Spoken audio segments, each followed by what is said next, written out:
सारी बातें याद हैं, इसीलिए जिंदगी में विवाद है। हाय गाइस, मेरा नाम है आरजे कार्तिक और आपके लिए एक छोटी सी कहानी।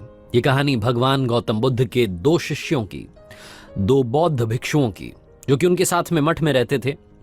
पहला वाला सीनियर था, दूसरा वाला जूनियर था। सीनियर का मतलब बुजुर्ग थे, उम्र में ज्यादा थे और उम्र में बड़े होने के साथ साथ वो उस मठ में काफी लंबे समय से रह रहे थे, तो इस तरीके से भी सीनियर थे।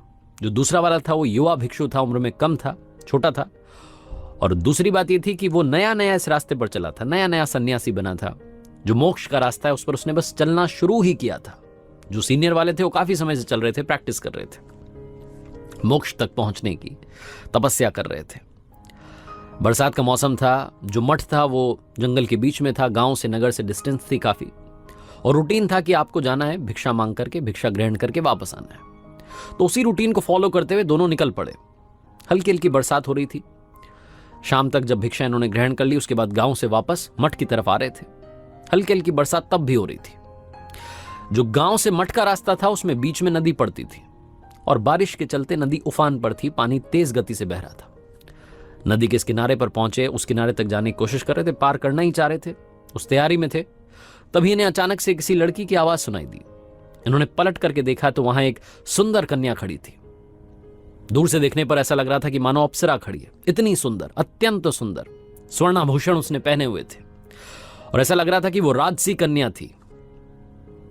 उसने मदद मांगी, इन्हें आवाज लगाई, उसके पास गए, जाकर के प्रणाम किया। उस लड़की ने कहा कि मैं यहाँ के राजा की बेटी हूं, राजकुमारी हूं। जंगल में शिकार के लिए निकली थी, अपने सैनिकों से रास्ता उनसे बिछड़ गई हूं, रास्ता भी भटक गई हूं, परेशान हूं। मुझे अपने नगर जाना है, नगर का रास्ता उस तरफ है, नदी पार नहीं हो पा रही है। बहुत बार मैंने प्रयास कर लिया, 3-4 बार प्रयास किया, लेकिन मेरे पैर फिसल रहे। इन्होंने देखा तो नदी में चिकने चिकने पत्थर भी रखे हुए थे, जिन पर चलने की वजह से पैर फिसलने का डर था। इन्हें समझ में आ गया कि लड़की के सामने संकट बड़ा है, उसे अपने राजमहल तक वापस जाना है। उसने कहना शुरू किया वापस से कि मेरे पिताजी चिंता कर रहे होंगे, परेशान हो रहे होंगे, मुझे ढूंढने के लिए सैनिक भेज दिए होंगे, मेरी मदद कीजिए। वो बार बार मदद मांग रही थी। दोनों बौद्ध भिक्षुओं के सामने संकट बड़ा था, क्योंकि उनके गुरु महाराज ने, भगवान गौतम बुद्ध ने आदेश दिया था कि किसी भी नारी को स्पर्श नहीं करना है, छूना नहीं है। अब इस लड़की को रास्ता पार कराएं, नदी पार कराएं, तो कराएं कैसे? बुजुर्ग वाले सोच ही रहे थे, जो सीनियर थे। तभी जो जूनियर वाला था उसने उस लड़की को कंधे पर बैठाया और नदी पार करने लगा। कुछ मिनट्स के अंदर उसने नदी पार कर ली, लड़की को उस किनारे पर छोड़ दिया। लड़की अपने रास्ते नगर की तरफ चली गई। पीछे पीछे जो सीनियर वाले थे ये भी आ गए। ये दोनों बौद्ध भिक्षु चुपचाप शांत मन से अब चलने लगे मठ की तरफ। जूनियर वाला चुपचाप चल रहा था, लेकिन सीनियर वाले जो थे, इनका मन शांत नहीं था। इन्हें गुस्सा आ रहा था इस जूनियर वाले पर, युवा भिक्षु पर, कि ये क्या हरकत करी है। जिसकी हम प्रैक्टिस करते आए हैं वो सारी गरिमा आज इसने भंग कर दी। दूरी बना करके चल रहे थे, डिस्टेंस पर थे, बार बार पलट करके गुस्से में देख रहे थे। मठ तक पहुंच गए। संध्या का समय हो चुका था। हाथ मुंह धोए, भोजन करने के लिए बैठे।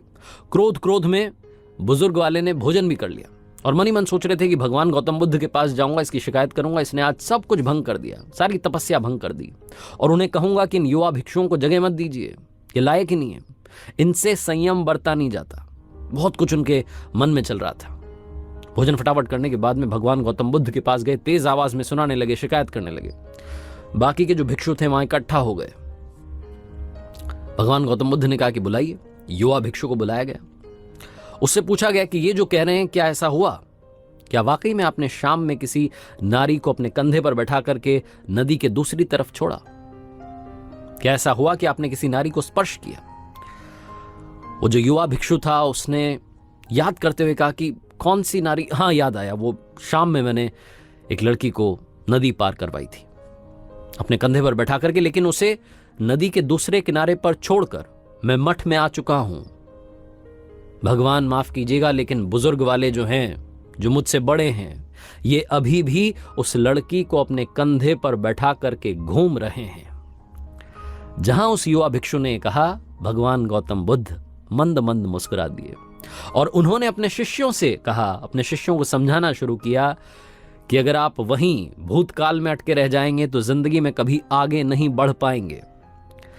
हमारे दोनों शिष्यों के सामने संकट बड़ा था, चुनौती बड़ी थी, लेकिन जो युवा भिक्षु है, इन्होंने अपनी जिम्मेदारी भी निभाई जो कि इन्हें निभानी चाहिए थी, किसी की मदद करनी चाहिए थी, और गरिमा का ख्याल भी रखा। उस लड़की को उस नदी के दूसरे किनारे पर छोड़ने के बाद वो घटना भूल चुके हैं, भूल गए हैं कि किसी नारी को इन्होंने स्पर्श भी किया था, किसी का स्पर्श भी नहीं हुआ था। इनके मस्तिष्क में भी अब वो स्पर्श नहीं है। और जो दूसरे वाले हैं जिन्होंने नारी को छुआ तक नहीं, दूर से सारी घटना देख रहे थे, वो अभी भी उस नारी को अपने कंधे पर रख करके चल रहे हैं। कहानी बहुत छोटी है लेकिन हमें सिखाती है कि पास्ट से कैसे बाहर निकला जाए। हम में से बहुत सारे लोग पुरानी बातों को याद कर करके परेशान हुए जाते हैं और उसी की वजह से अपनी जिंदगी में अपनी सेहत को आधी कर लेते हैं, अपने सुख को आधा कर लेते हैं, खुश होना ही नहीं चाहते क्योंकि हम पुरानी बातों में उलझे हुए हैं। मैंने शुरू में कहा कि भूलने वाली सारी बातें याद हैं, इसीलिए जिंदगी में सारा विवाद है। अगर आप भूलने वाली बातों को याद करते रहेंगे तो जिंदगी बर्बाद होती चली जाएगी। पास्ट से बाहर निकलिए, आज में जीना शुरू कीजिए और कल की तैयारी करना शुरू कीजिए। जीना इसी का नाम है। आरजे कार्तिक बस यही कहेगा जो हमेशा कहता है, ऊपर वाले के आशीर्वाद के साथ, अपनी सच्ची मेहनत के साथ और अपनी फैमिली के प्यार के साथ कर दिखाओ कुछ